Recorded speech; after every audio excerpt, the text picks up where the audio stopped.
രാത്രി 10:30 വൈറ്റില ഹബിൽ ബസ് കാത്തു നിന്നവർക്കിടയിലേക്ക് ആനവണ്ടി വന്നു നിന്നു. വീടെത്താൻ കാത്തുനിന്നവർ ഓടിക്കയറി ബസ്സിൽ സീറ്റ് ഉറപ്പിച്ചു. കൊച്ചിയും അരൂരും പിന്നിട്ട് ബസ് മെല്ലെ നീങ്ങി. ചേർത്തല കഴിഞ്ഞ് കലവൂറെത്തിയതോടെ മുൻ സീറ്റിലിരുന്ന ഒരു പെൺകുട്ടി ഇറങ്ങാൻ എഴുന്നേറ്റു. സമയം 12 മണി. ഒറ്റപ്പെട്ട സ്ഥലത്ത് ഇറങ്ങുന്ന പെൺകുട്ടിയോട് ഡ്രൈവർ അരുൺകുമാർ ചോദിച്ചു, വീട്ടിൽ നിന്ന് ആരെങ്കിലും വന്നിട്ടുണ്ടോ? വിളിച്ചിട്ട് കിട്ടിയില്ലെന്ന മറുപടിയിൽ ഡ്രൈവർ അരുൺകുമാറും കണ്ടക്ടർ സുനിൽകുമാറും ആശങ്കയിലായി. ഒറ്റയ്ക്കാക്കി പോകാൻ ഇരുവർക്കും മനസ്സ് വന്നില്ല. ബസ്സിലിരുന്ന എല്ലാവരും ജീവനക്കാരുടെ തീരുമാനത്തിനൊപ്പം നിന്നു. കാത്തുനിൽപ്പിനൊടുവിൽ യുവതിയുടെ ബന്ധുക്കളെത്തി. വഴിപിരിഞ്ഞ് ഇരു കൂട്ടരും യാത്ര തുടർന്നു. അപ്പോൾ സാധാരണ നമ്മൾ ലേഡീസ് ആണെങ്കിലും ലേറ്റായിട്ട് ഇറങ്ങുന്ന സ്ത്രീകളാണെങ്കിൽ നമ്മളാണെങ്കിൽ ചോദിക്കും, വീട്ടിൽ നിന്ന് ആരെങ്കിലും വന്നിട്ടുണ്ടോ എന്ന് ചോദിക്കും.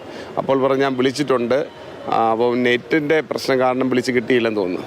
അപ്പോൾ ഞാനാണെങ്കിൽ ഡ്രൈവറോട് പറഞ്ഞ് വണ്ടി ഒതുക്കിക്കാൻ പറഞ്ഞു. അതിനുശേഷം ആണെങ്കിൽ വരുന്നോ നോക്കി ശ്രദ്ധിച്ച് നോക്കിയപ്പോഴാണെങ്കിൽ കുറേ നേരമായിട്ട് കാണുന്നില്ല. അപ്പോഴാണെങ്കിൽ പിന്നെ കുട്ടി തിരിച്ചു വന്നിട്ടാണെങ്കിൽ പറഞ്ഞ് വീട്ടിൽ നിന്ന് ആൾ വരുന്നുണ്ട്. അപ്പോൾ ആൾ വരുന്നുണ്ടെന്ന് പറഞ്ഞെന്ന് പറഞ്ഞാലും കുറച്ച് നടന്ന് പൊക്കോളാൻ പറഞ്ഞു, മെയിൻ റോഡിൽ കുറച്ച് നടന്ന് പൊക്കോളാൻ പറഞ്ഞു. കാരണം ഇപ്പോഴത്തെ കാലമാണ്, സ്വർണ്ണമൊക്കെ ആൾക്കാർ അടിച്ചു മാറ്റി പോകുന്ന ആ ഒരു കേസ് കാരണമാണ് നമ്മളാണെങ്കിൽ അങ്ങനെ. ആ യുവതി ആരെന്ന് ഇവർക്കറിയില്ല. ദിവസവും കാണുന്ന യാത്രക്കാരിൽ ഒരാൾ.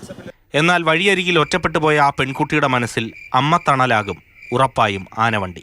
ഇതുപോലെ ഒരുപാട് അനുഭവം ഉണ്ടായിട്ട് അരീക്കോട് ചെസുകളുടെ സംഭവം ഉണ്ടായിട്ട് അവസാനം അരീക്കോട് പോലീസ് സ്റ്റേഷനിൽ വിളിച്ചിട്ട് അവിടെ ഇൻഫോം ചെയ്തതിന് ശേഷം ആ പെൺകുട്ടി അവരുടെ സ്ഥലത്തെത്തിയതിന് ശേഷമാണ് നമ്മൾ പോയത്. 1/2 മണിക്കൂറോടെ വെയിറ്റ് ചെയ്യേണ്ടതായിട്ട് വന്നു. ഇത് വാർത്തയാണ് ഇപ്പോഴാണ്. നിരത്തിൽ പലപ്പോഴും KSRTC-ക്കാരും മറ്റ് യാത്രക്കാരും തമ്മിലുള്ള സംഘർഷങ്ങൾ വലിയ വിവാദമായിട്ടുണ്ട്. അതിനിടയ്ക്ക് മലയാളികൾക്കും KSRTC-ക്കും അഭിമാനമാകുന്ന ഇത്തരം യാത്രകൾ തുടരട്ടെ. ഒരുപാട് പ്രശ്നങ്ങൾക്ക് നടുവിലും KSRTC-യെ ഇന്നും ജനകീയ വണ്ടിയായി നിലനിർത്തുന്നതിന് പിന്നിൽ ഇതുപോലെയുള്ള ജീവനക്കാരുടെ പങ്ക് വളരെ വലുതാണ്. AK Stephen, Mathrubhumi news, Thiruvananthapuram.